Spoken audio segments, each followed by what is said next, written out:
بھائی ہم نے محنت نہیں کی ہوتی اس لیے ووٹ نہیں دیتے، ورنہ جو اخلاقیات ہے ان سے بڑا کوئی ووٹ نہیں۔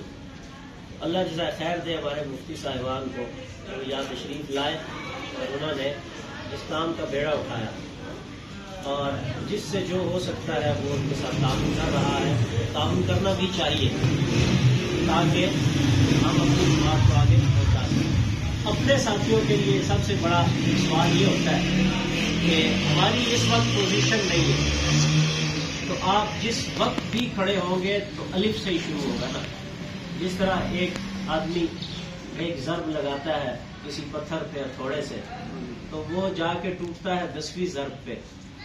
پہلی ایک ضرب جب لگتی ہے تو تھوڑا ایسے جمپ کھا کے اوپر پلٹ کے آتا ہے، اور پتھر جو کا تو ہوتا ہے۔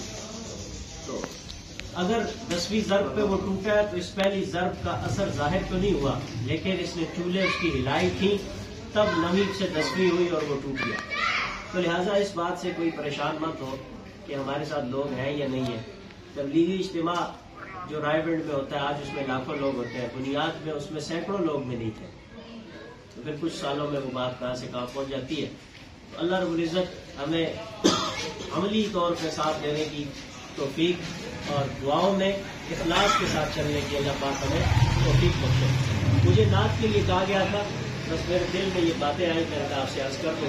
درود پاک کا نذرانہ پیش کرنا ہے، خوبصورت نعت